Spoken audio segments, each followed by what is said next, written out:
the sake of time. My name is Anim Awe, licensed clinical social worker, and today I want to talk about whether or not having or owning a group practice is worth it. Many of us go into group practices for various reasons.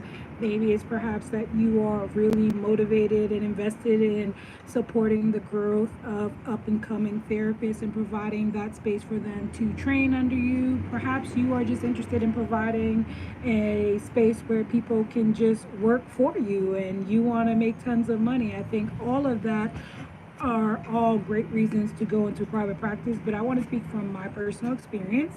So I started my group practice back in I think 2019, and when I first started my group practice, it was 100% cash pay. So I stated in a thread earlier that cash pay practices are probably the best practices to own and operate, just because with cash, there's no stipulations with that, pretty much, right? You don't have to worry about clawbacks. You don't have to worry about whether the insurance is going to bill your rate, pay out your rate based off the claim, and various other things that come up in regards to billing insurance. So if you have a cash-based model and you know that you can thrive in it, by all means, group practice, go all ahead.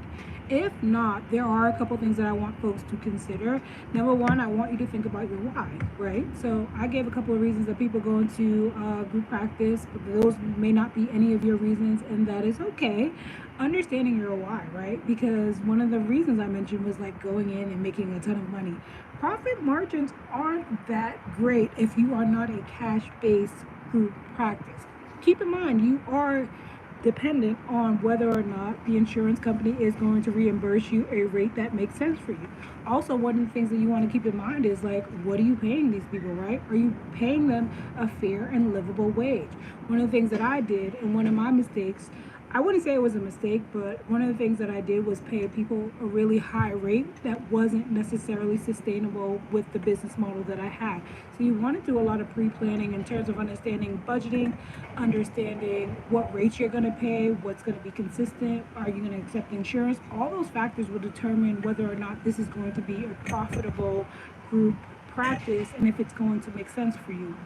So the other thing to take into consideration is really, is your group providing some sort of specialization, right?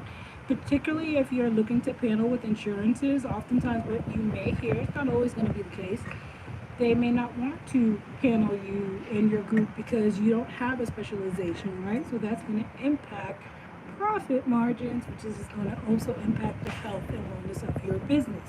And so if you want to make this sustainable, that's something that you definitely can take into consideration. I'm just flying off the top here. I did take some notes. Let me just make sure that I'm getting on everything.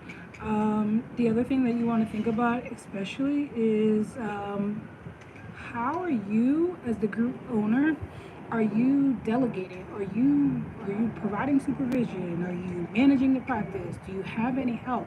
Those things are going to be so imperative in terms of your health and well-being in the business and functioning within that business, because if you're taking on too many things, you're going to burn out. And when you burn out, you're no good to your not only your students or your trainees or your interns or your employees. You're no good to yourself. And if you're gone from the business, can that business operate within its own?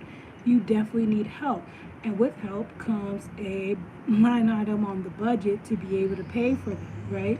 So again, money is so important. Making sure that you have various streams of income built within your business is going to be so helpful in making sure that your group practice is healthy.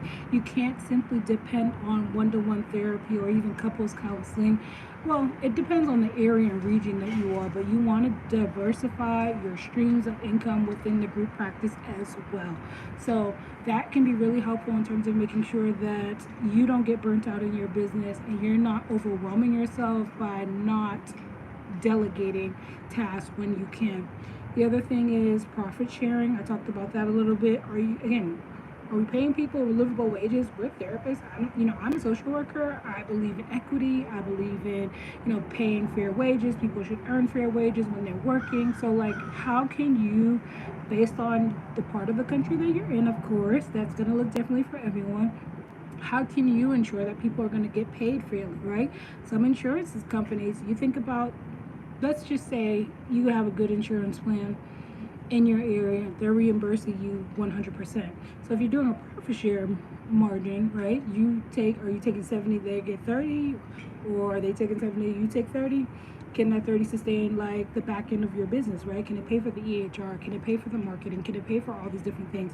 Those, you gotta crunch the numbers and make it make sense with the profit sharing.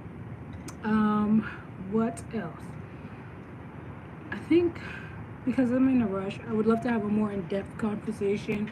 I gotta run back and get back to what I was doing, but I think overall, if you understand your why and you're going into this and you decided like this is totally for you, like I love to manage people, I love to supervise people, I love to do all these things, then absolutely go for it.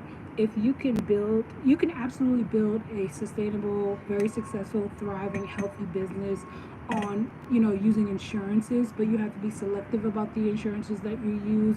You have to crunch the numbers first. You have to negotiate. Make sure your contract specifically states that this is a group contract. This is the rate that's going to be reimbursed for the services.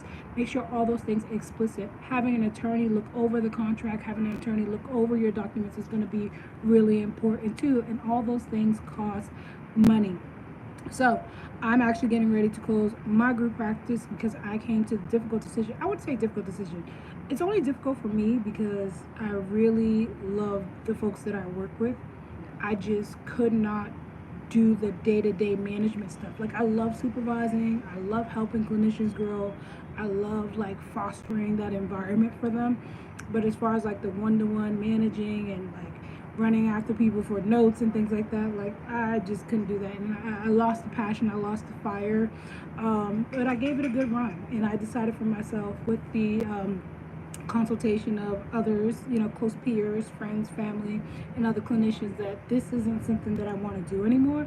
So I have freed myself from that. Some people, again, they love it, they're thriving, or maybe they've been able to sell their practices outside.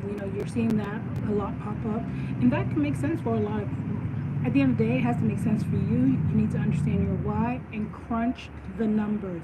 If you do not have a plan about the numbers, that's the easiest way to get yourself into a lot of financial trouble, by not crunching the numbers. Don't overpromise, especially when hiring people, because their lives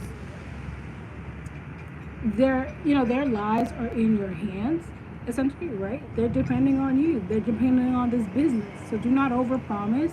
Make sure that you go by the numbers, and you have numbers that make sense for you, your business, and the area of the country that you are in. So those are my thoughts off the top of my head. Let me know what questions or comments you have below. I want to go more in depth to this. Like, maybe I'll go live again later on tonight.